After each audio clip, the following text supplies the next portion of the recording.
ಎಲ್ಲರಿಗೂ ನಮಸ್ಕಾರ ಸ್ನೇಹಿತರೆ, ನನ್ನ ಒಂದೇ ಗುರಿ ಯೂಟ್ಯೂಬ್ ಚಾನಲ್ಗೆ ಸ್ವಾಗತ ಸುಸ್ವಾಗತ. ತಾವೆಲ್ಲ ಹೇಗಿದ್ದೀರಿ, ಆರಾಮಿದ್ದೀರಿ ಅಂತ ತಿಳ್ಕೊತೀನಿ. ಮೊದಲನೇದಾಗಿ ಯುಗಾದಿ ಹಬ್ಬದ ಶುಭಾಶಯಗಳು ಎಲ್ಲರಿಗೂ ತಿಳಿಸುತ್ತೇನೆ. ಈ ವಿಡಿಯೋ ಮುಖಾಂತರ ಒಂದು ಸ್ಪರ್ಧಾತ್ಮಕ ಅಭ್ಯರ್ಥಿಗಳಿಗೆ ಒಂದು ಮಾಹಿತಿ ಕೊಡ್ತೇನೆ. ಈ ಒಳ ಮೀಸಲಾತಿ ಅನ್ನೋದು ಬಿಡಿಸಿದರೆ, ಒಳ ಮೀಸಲಾತಿ ಅನ್ನೋದು ಆಯ್ತಪ್ಪ ಅಂದರೆ ಫೈನಲ್ ಆಯ್ತಪ್ಪ ಅಂದರೆ ಒಳ ಮೀಸಲಾತಿ ಅನ್ನೋದೊಂದು ವಿಷಯ ಫೈನಲ್ ಆಗಿಬಿಡ್ತಪ್ಪ ಅಂದರೆ ಭಾಳಷ್ಟು ಹುದ್ದೆಗಳು ಖಾಲಿವೆ ನಮ್ಮ ಕರ್ನಾಟಕ ರಾಜ್ಯದಲ್ಲಿ.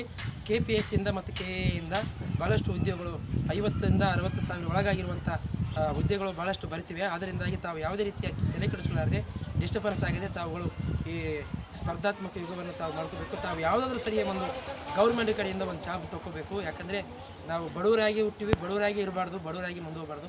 ನಾವು ಬಡವರಾಗಿ ಹುಟ್ಟಿ ಬಡವರಾಗಿ ಇರಲಾರ್ದೆ ನಾವು ಒಂದು ಸಾಧನೆ ಮಾಡಿ ತೋರಿಸ್ಬೇಕಾಗ್ತದೆ. ಅದರಿಂದಾಗಿ KPSC ಮತ್ತು KA ವತಿಯಿಂದ ಯಾವುದೇ ರೀತಿಯಾಗಿ ಬರುವಂಥ ಪ್ರಶ್ನೆಗಳಿಗೆ ಉತ್ತರ ಕೊಡಿರಿ ಮತ್ತು ಆದಷ್ಟು ಬೇಗನೆ ಆದಷ್ಟು ತಮ್ಮ ಅಧ್ಯಯನವನ್ನು ಆಳವಾಗಿ ಅಧ್ಯಯನ ಮಾಡಿ. ಯಾಕಂದರೆ ಇತ್ತೀಚೆಗೆ KPSC ಮತ್ತು KA ಬರುವಂಥ ಪ್ರಶ್ನೆಗಳು ಭಾಳಷ್ಟು ಕಠಿಣ ಆಗಿದ್ವಿ.